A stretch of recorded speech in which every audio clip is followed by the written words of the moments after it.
I've got about apparently 5 or 6 minutes to say the most useful things I can think of. I'm going to do my best.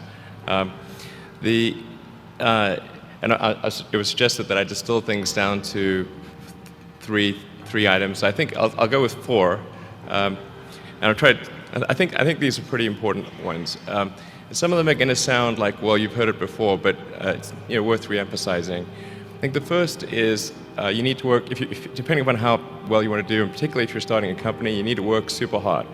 So what does super hard mean? Well, when my brother and I were starting our first company, instead of getting an apartment, we just rented a small office and we slept on the couch. And we showered at the YMCA, and we're so hard up we had just one computer. So the website was up during the day, and I was coding at night, 7 days a week, all the time. And I sort of briefly had a girlfriend in that period, and in order to be with me, she had to sleep in the office. So work hard, every waking hour. That's the thing I would say particularly if you're starting a company. And I mean, if you do simple math, say okay, if somebody else is working 50 hours and you're working 100, you'll get twice as much done in the course of a year as the other company.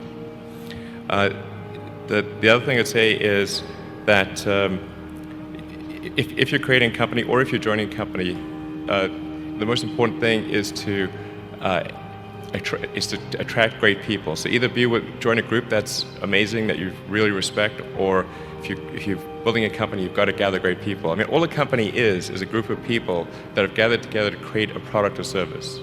And so depending upon how talented and hardworking that group is, and the degree to which they are focused cohesively in a good direction, that will determine the success of the company. So do everything you can to gather great people if you're creating a company.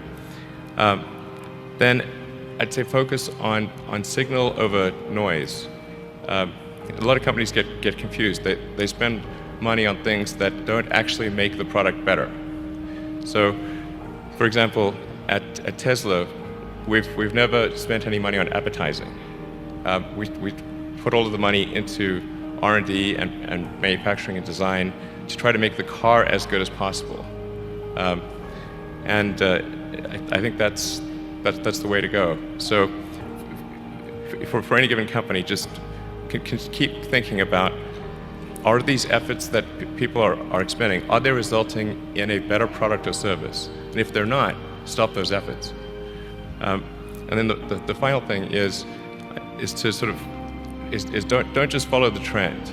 So you may have heard me say that it's good to think in terms of the physics approach of first principles, which is, rather than reasoning by analogy, you boil things down to the most fundamental truths you can imagine, and you reason up from there.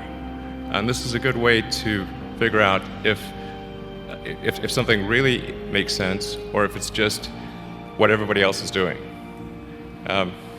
It's hard to think that way. You can't think that way about everything. It takes a lot of effort. But if you're trying to do something new, it's the best way to think.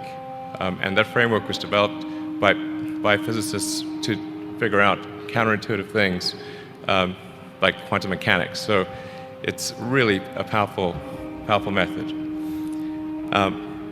Anyway, so that's, and then I think that the final thing I would encourage you to do is, now is the time to take risk. You don't have, you don't have kids. As you get older, your obligations increase. So and once you have a family, you start taking risk not just for yourself but for your family as well. It gets much harder to do things that might not work out. So now is the time to do that before you have those obligations. So I would encourage you to take risks now. Do something bold. You won't regret it. Thank you.